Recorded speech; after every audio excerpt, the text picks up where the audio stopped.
At exactly 1:47 in the morning, my phone buzzed on the nightstand and lit up the ceiling like a small, cold flare. I didn't need to look twice at the name.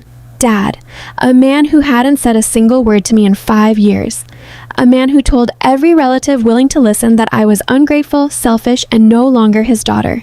5 years of silence, no calls on my birthday, no message at Christmas, nothing. So when his name appeared glowing in the dark, some part of me already understood that whatever this was, it wasn't small. I picked up. His voice was calm in a way that frightened me more than shouting ever could have. "We need to talk about the estate," he said. "Come home this weekend." I told him okay, and I hung up. What he didn't know was that I already suspected exactly why he was calling. And before I tell you what happened next, if you're the kind of person who loves stories like this one, stay with me and consider subscribing. It genuinely helps this channel keep telling them. And I'm always curious where this story finds you, so drop your country in the comments.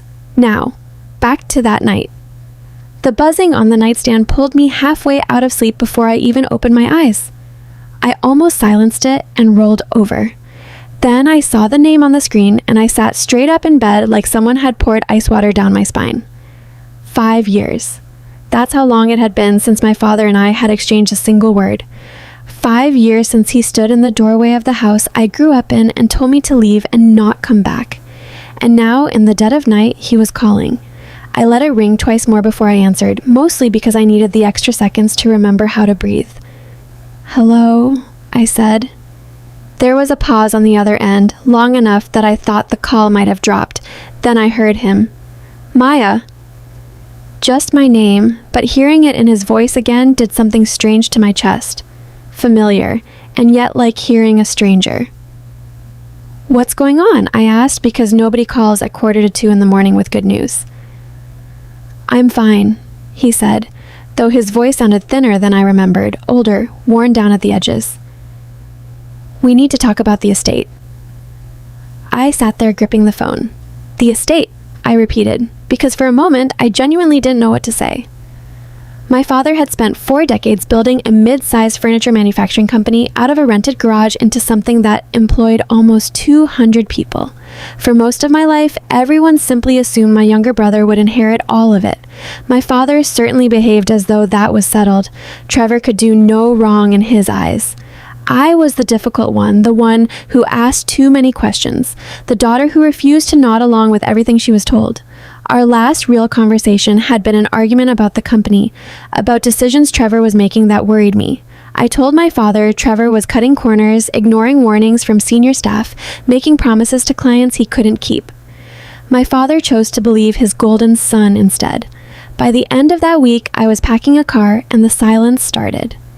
Now, 5 years later, he wanted to discuss a will. "Come home this weekend," he said. "Okay," was all I managed. Then the line went dead. I sat alone in the dark long after the call ended, staring at nothing in particular. Most people, I imagine, would have felt some flicker of hope in that moment, maybe even relief that the silence was finally breaking.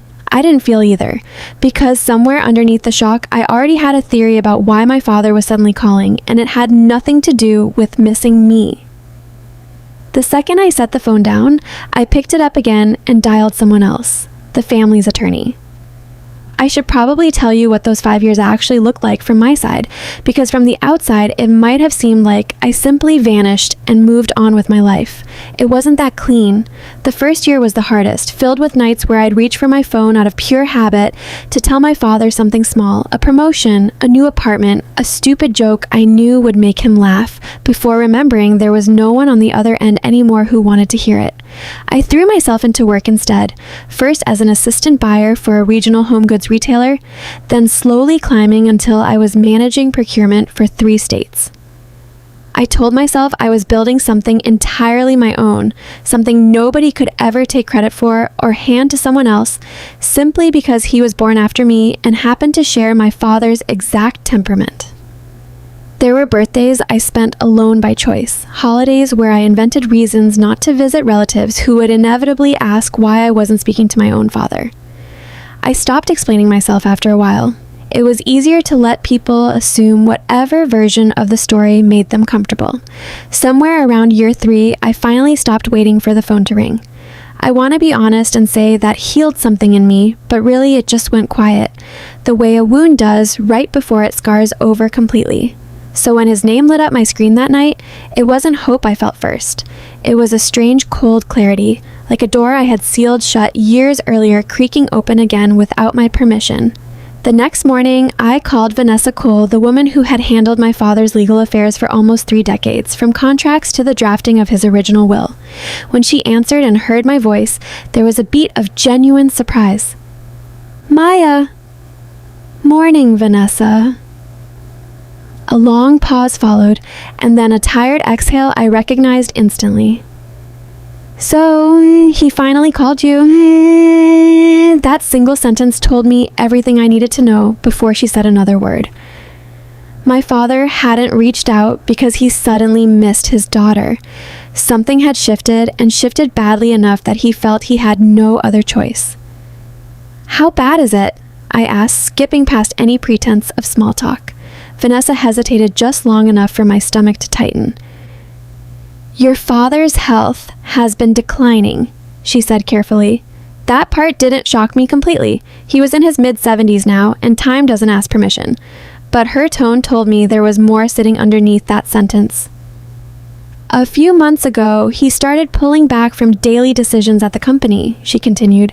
"Most of it has landed on Trevor's desk." My stomach dropped in a way I hadn't expected, even though some quiet, exhausted part of me had predicted this exact outcome years earlier. Trevor had always been the easy one to love in a room, charming within the first 30 seconds of meeting anyone, the kind of person who could talk his way out of almost anything. But behind the charm, he hated details. He hated being told no, even more. "Has he been doing a decent job?" I asked, already half knowing the answer. Vanessa didn't rush to answer, which was answer enough. "No," she finally said. One word, and it landed heavier than an entire paragraph could have. For the next 20 minutes, she laid it out for me carefully, the way lawyers do when they're trying not to alarm you and failing anyway. Several longtime plant managers, people who had been with the company since before I was born, had quietly resigned within the last 2 years. Several key clients, accounts that represented real, substantial revenue, had walked away without much explanation. Projects were routinely running over budget. Nothing illegal, nothing scandalous exactly, but a slow, steady erosion that painted a very clear picture if you knew where to look. I closed my eyes and pressed my fingers into them. 5 years ago, I had said almost this exact thing to my father's face, and he had called me jealous, bitter, unwilling to support my own brother. He chose Trevor. Now, the very same people who dismissed my warnings back then were quietly panicking. "Does Dad know the full extent of it?" I asked. "Not everything," Vanessa admitted. "Of course he didn't." The people surrounding him had spent years protecting Trevor from consequences, the same as they always had. Then Vanessa's voice dropped lower, more serious. "Maya, everyone assumes you're coming home this weekend to sign some papers quietly and go back to your life without making waves." I looked out my kitchen window at nothing in particular and almost laughed. They truly had no idea who I had become in 5 years, because they were expecting a daughter who would show up to listen politely. They had absolutely no idea I was coming home prepared to speak. Driving toward that house, I found myself thinking about something I hadn't remembered in years. A summer afternoon when I was maybe 11 and Trevor was 7, and the two of us had been building something ridiculous out of scrap wood in the garage, a go-kart neither of us knew how to actually construct. I had drawn up the plans, measured every board twice, and Trevor had lost patience within 20 minutes and started hammering nails wherever he felt like it. When it inevitably fell apart, my father praised Trevor's enthusiasm and told me I was overthinking a simple project. I remembered standing there holding my careful, useless drawings while my little brother got a pat on the back for making a mess. It wasn't a dramatic moment, nothing anyone else would even recall. But it was the first time I understood, in some small, wordless way, exactly how this family worked. Effort and precision were mine to carry quietly. Charm and mistakes belonged to Trevor, and somehow they always seemed to be forgiven faster than my successes were ever acknowledged. I hadn't thought about that afternoon in over a decade, and yet there it was, again, rising up uninvited as I got closer to the house where all of it had started. I drove home that Saturday with both hands locked on the steering wheel the entire way. The closer I got to that town, the tighter my chest became. 5 years. That's how long it had been since I'd turned onto that familiar street. Nothing about the house had changed. The same white picket fence my father repainted every other summer. The same maple tree he planted the year I turned 9. The same front porch where everything between us had finally shattered. 3 cars were already parked in the driveway when I pulled up, which told me immediately that this wasn't a quiet family conversation. This was a meeting, and clearly a planned one. I walked through the front door and felt every head in the room turn towards me at once. My Aunt Diane sat stiffly on the living room sofa. 2 of my father's longtime business advisors stood near the fireplace, drinks already in hand. And at the far end of the dining table sat Trevor, leaning back in his chair with the kind of smile that wasn't really happiness. It was the smile of someone who already believes he's won. My father looked older than I remembered, thinner in the face, tired around the eyes, in a way that made something in my chest ache despite everything. For one brief second, I almost felt sorry for him. Almost. "Maya?" he said quietly. "Dad." That was the entire reunion. No hug, no apology, not a single word about the 5 years that had passed between us. Everyone found their seats around the long dining table. A thick manila folder sat squarely in front of my father, and he opened it slowly, like it weighed far more than paper should. "I've been revisiting my estate plans," he began, and the room went completely silent. He explained in careful, measured sentences how he wanted the business to move forward. Trevor would continue overseeing daily operations. Company assets would remain largely under existing leadership. On the surface, none of it was surprising. None of it was unusual. Then I started asking questions, simple ones at first. Questions about the clients who had quietly left over the past 2 years. Questions about the wave of resignations from senior staff. Questions about budgets that kept mysteriously running over. At first, Trevor answered with his usual easy confidence. Then his answers grew shorter. Then they stopped altogether. The entire room shifted, almost imperceptibly at first. People stopped nodding along. The advisors exchanged a quick, uneasy glance. My father's expression hardened into something unreadable. For the first time since I had walked through that door, real uncertainty flickered across Trevor's face. That was when I reached beside my chair, lifted the folder I had carried in with me, and set it down on the table. The sound of it landing echoed louder than it should have. Nobody in that room smiled after that. For a few long seconds, nobody spoke at all. Every eye at that table was fixed on the folder sitting in front of me. Trevor forced out a short laugh. "And what exactly is that supposed to be?" I ignored him completely. Instead, I opened the folder and slid the first set of documents across the table toward my father. He adjusted his glasses and began reading, and I watched the confidence drain slowly out of Trevor's posture as he did. The first pages were client reports, major accounts that had quietly walked away from the company over the last 2 years, accounts representing millions in lost revenue that had simply been absorbed and never explained. My father's frown deepened. Nobody told me about any of this. "I know," I said quietly. The room grew even quieter than before.